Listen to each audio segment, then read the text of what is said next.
पटना के खान साहब की कोचिंग अब सील हो सकती है। अब कोई सेफ्टी नॉर्म्स नहीं है, ना कोई फायर एक्सटिंग्विशर है, कुछ नहीं। कोचिंग में जो ऑडिट किए हैं उसमें जो फायर से संबंधित जो त्रुटि पाई गई है यथा जो है सो फिक्स फायर फाइटिंग का जो कमियां हैं और जो ऑक्यूपेंसी है बच्चों का जो है उस पर कुछ कमियां पाई गई है।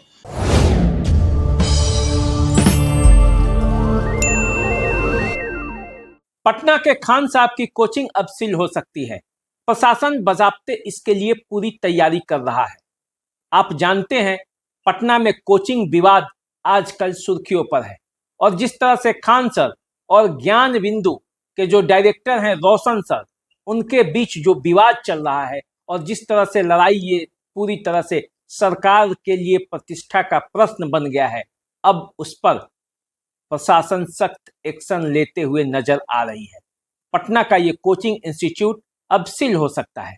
हमने पहले भी आपको बताया था, उसी कोचिंग इंस्टीट्यूट के बगल में कभी कोचिंग चलाने वाले एक शिक्षक ने उस तमाम व्यवस्था का वहां का पोल खोला था और उसने बताया था कि किस तरह से इस कोचिंग इंस्टीट्यूट में जो उस कैंपस में है उसमें बच्चे जान हथेली पर लेकर पढ़ते हैं। किस तरह से छोटे छोटे जो जगह है उसमें आने जाने का जो एग्जिट और एंट्री का रास्ता है वो तंग है और किस तरह से थोड़ी सी दुर्घटना होने पर वहां के छात्रों के साथ बड़ा हादसा हो सकता है।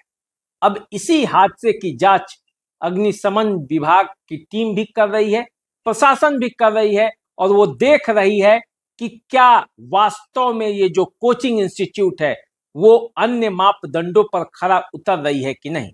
तो देखिए, सबसे पहले तो आप वो आवाज सुन लीजिए जो हमने अपने इस मंच के माध्यम से उठाया था और जो एक शिक्षक ने अपनी पूरी बात बताई थी, वो पहले बात सुन लीजिए। बिहार के सभी जिलों से जो बच्चे पढ़ने के लिए वहां पहुंच रहे हैं, उनका जीवन और सभी घर का चिराग खतरे में है, क्योंकि वो जो बिल्डिंग बना हुआ है उसमें एक एंट्री और एग्जिट है।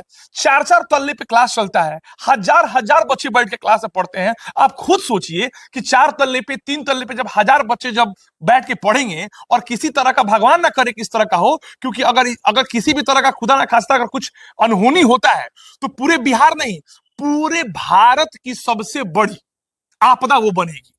क्योंकि जिस कैंपस में प्रतिदिन 20 से 25 हजार बच्चे पढ़ने आते हो और वो 4 तल्ला 3 तल्ला पे जहां पे कोई सेफ्टी नॉर्म्स नहीं है, ना कोई फायर एक्सटिंग्विशर है, कुछ नहीं है, केवल वहां के लोकल थाने को मैनेज करके, कदम कुआं के लोकल थाने को मैनेज करके और वरीय अधिकारी के अपने वर्चस्व के कारण और पैसा के दम पे एकदम कमजोर बिल्डिंग है।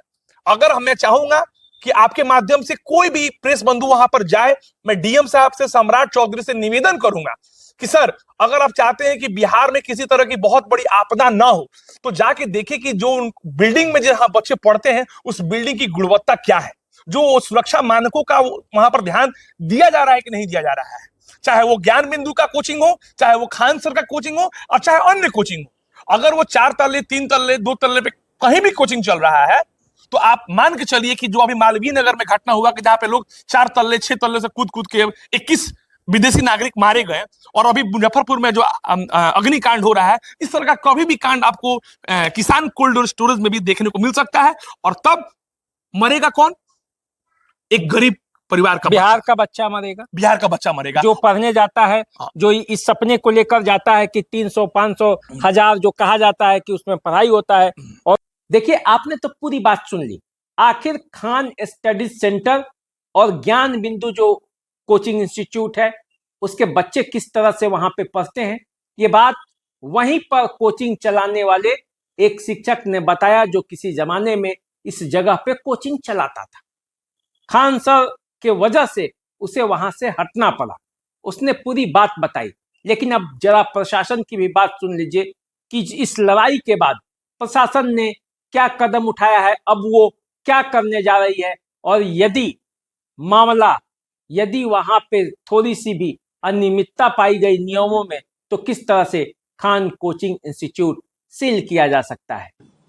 कोचिंग में जो ऑडिट किए हैं उसमें जो फायर से संबंधित जो त्रुटि पाई गई है यथा जो है सो फिक्स फायर फाइटिंग का जो कमियां हैं और जो ऑक्यूपेंसी है बच्चों का जो है उस पर कुछ कमियां पाई गई है। जो यदि वे उसका मीट कर देते हैं तब कोई बात नहीं है, यदि अनुपालन नहीं करते हैं तो वहाँ के जो संबंधित अग्निशमन पदाधिकारी हैं और यहाँ के जो जिला अग्निशमन पदाधिकारी श्री रितेश पांडे जी हैं वे लगातार इस पर काम कर रहे हैं। और हमारा मुख्य उद्देश्य है कि अनुपालन सुनिश्चित कराएं। मुझे ये नहीं, हम लोग का उद्देश्य ये नहीं है कि किसी प्रकार की कोई ट्रबल डाले। हम लोग का मुख्य उद्देश्य है कि अनुपालन किया जाए ताकि आम जनों की क्षति को रोका जा सके। अगर यदि अनुपालन नहीं होगा तो निश्चित रूप से सील की कार्रवाई होगी। यथाविनिश्चित प्रक्रिया और प्रावधानों के तहत सील की कार्रवाई की जाएगी। उसमें किसी स्तर पर चूक नहीं होने जा रही है, क्योंकि हजारों बच्चे पढ़ते हैं उसमें। किसी भी स्तर पर चूक नहीं होने जा रही है। निश्चित रूप से कार्रवाई होगी। जो भी कानून का पालन नहीं करेंगे, नियमों का पालन नहीं करेंगे, उनके विरुद्ध सख्ती से कार्रवाई की जाएगी। तो देखिए, आपने बातें सुन ली है। इसके बाद आगे की क्या कार्रवाई होती है, पूरा मामला क्या होता है, इस पर हमारी नजर बनी रहेगी। आप भी द देसी अड्डा के साथ बने रहिए, देखते रहिए। चैनल को सब्सक्राइब कर लीजिए, फेसबुक इंस्टाग्राम पे में फॉलो कीजिए। अभी दीजिए इजाजत, नमस्कार।